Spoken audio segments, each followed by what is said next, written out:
e regressar a esse local através da memória para reviver a experiência com a mesma intensidade que sentimos quando lá estivemos fisicamente.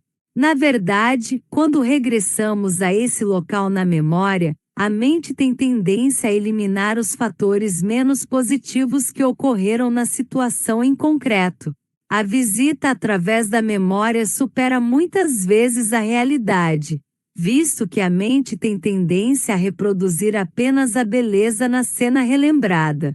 Por exemplo, escrevo estas palavras sentado na varanda de um dos hotéis mais bonitos do mundo, o Royal Havaia, na famosa e romântica Waikiki Beach em Honolulu, no Havaí. Estou a olhar para um jardim pontilhado por palmeiras graciosas que ondulam com a brisa suave que se faz sentir. No ar sente-se o aroma das flores exóticas. Os hibiscos, dos quais existem 2.000 variedades nestas ilhas, cobrem o jardim. Das janelas avisto árvores de papaias carregadas de frutos maduros. A cor viva das acácias rubras, a chama das árvores das florestas, acentua a elegância do cenário. E as acácias parecem vergar-se ao peso das suas esplendorosas flores brancas. O maravilhoso mar azul que banha estas ilhas prolonga-se a perder de vista. As ondas brancas agigantam-se em direção à costa e tanto os havaianos como os hóspedes, como é o meu caso, galgam graciosamente as ondas em pranchas de surf e canoas. No conjunto, trata-se de um cenário de uma beleza estarrecedora. Tem sobre mim um indescritível efeito reparador, enquanto estou aqui sentado a escrever sobre o poder gerado por uma mente em paz. As responsabilidades prementes que pautam o meu dia a dia parecem-me agora muito distantes. Apesar de estar no Havaí para participar numa série de palestras e para escrever este livro, deixo-me contagiar pela paz que preenche este espaço. Porém, sei que só quando regressar à minha casa em Nova York, a 8.000 quilômetros de distância, é que irei saborear verdadeiramente a enorme alegria que me faz sentir a beleza que agora contemplo. Ficará cristalizada na memória como um refúgio inestimável para onde a minha mente pode vagar nos dias ocupados que tenho pela frente. Frequentemente, quando estiver longe deste paraíso, regressarei através da memória para encontrar a paz na praia alinhada por palmeiras e banhada pelas ondas de Waikiki. Preencha a sua mente com o máximo de experiências pacíficas possível e efetue visitas regulares e deliberadas através da memória. Tem de aprender que a forma mais fácil de alcançar uma mente descansada é através da criação de uma mente descansada. Isto alcança-se com a prática, através da aplicação dos princípios simples que estão enunciados neste livro. A mente está muito receptiva à aprendizagem e à disciplina. Pode convencer a mente a pensar naquilo que quiser, mas lembre-se que ela só pode refletir aquilo que recebeu previamente. Se encher os seus pensamentos com experiências, palavras e ideias pacíficas, conseguirá acumular um acervo de experiências geradoras de paz ao qual poderá recorrer em busca de consolo e renovação de espírito. Será uma importante fonte de poder. Passei uma noite com um amigo que tem uma casa encantadora. Tomamos o pequeno almoço numa sala singular e interessante. As 4 paredes estão pintadas com um mural muito bonito que retrata a paisagem campestre onde o meu anfitrião foi criado desde pequeno. Trata-se de uma paisagem de colinas ondulantes, vales amenos e regatos formosos, muito límpidos e reluzentes, correndo em cambalhotas por entre as pedras. Estradas sinuosas serpenteiam por prados verdejantes. Pequenas cabanas pontilham a paisagem. Ao centro, vemos uma igreja branca encimada por um grande campanário. Durante o pequeno almoço, o meu anfitrião falou-me sobre este cenário da sua juventude, indicando vários pontos de interesse no mural que preenchia as paredes. Disse-me, muitas vezes quando estou sentado nesta sala, uno vários pontos na minha memória e revivo outros tempos.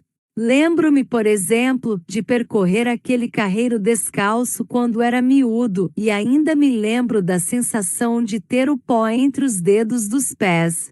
Lembro-me de passar muitas tardes de verão a pescar naquele lago de trutas e de descer aquelas colinas no inverno. Aquela era a igreja que frequentava quando era pequeno, sorriu, antes de continuar. Ouvi muitos e longos sermões naquela igreja, mas recordo com gratidão a bondade das pessoas e a singeleza das suas vidas. Consigo estar aqui sentado a olhar para aquela igreja e recordar os hinos que ali ouvi com os meus pais, sentados nos bancos, lado a lado. Estão há muito enterrados naquele cemitério contíguo à igreja, mas na minha memória, vejo-me muitas vezes junto às suas campas e ouço-os a falar comigo como faziam antigamente. Já me canso muito e por vezes sinto-me nervoso e tenso. Ajuda-me estar aqui sentado e voltar aos dias em que não tinha a mente cheia de problemas, quando a vida era uma novidade.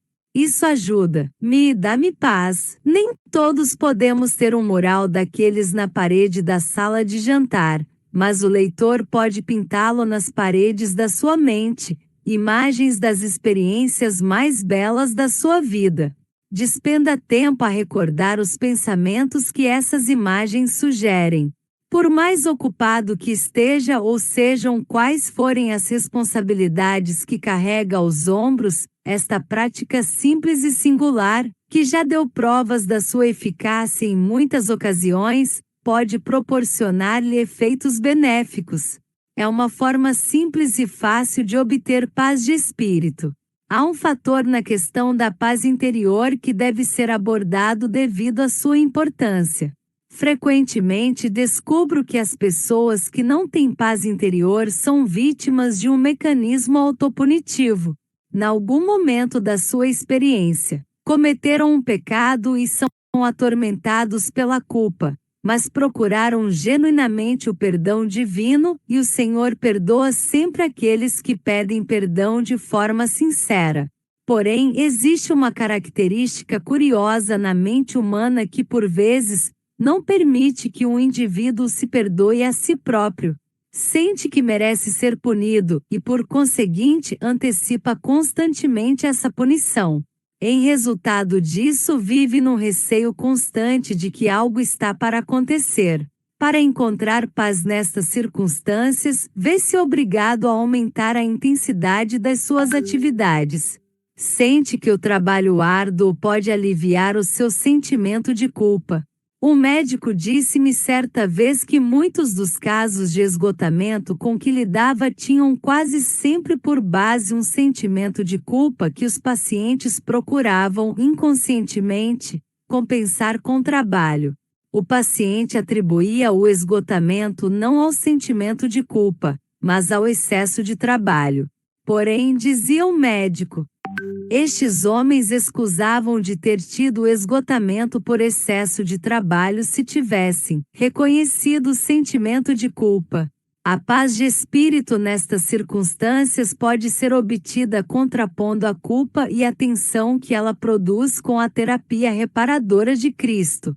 Numa estância balnear, onde me hospedei durante uns dias para escrever em paz, encontrei um homem de Nova York que conhecia de passagem. Era um empresário agitado, frenético e muito nervoso. Estava a apanhar banhos de sol numa espreguiçadeira. A seu convite, sentei-me para falar um pouco com ele. Folgo em vê-lo a descontrair neste local idílico, comentei.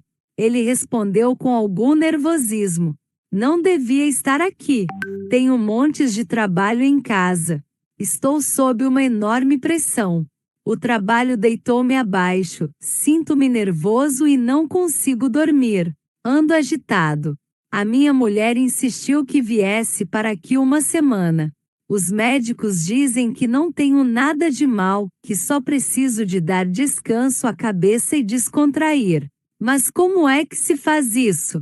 Atirou ele, lançando-me um olhar patético. Doutor, daria tudo para ter paz e sossego. É aquilo que mais quero no mundo. Falamos durante algum tempo e veio à baila que ele vivia com receio que ocorresse algo de sinistro.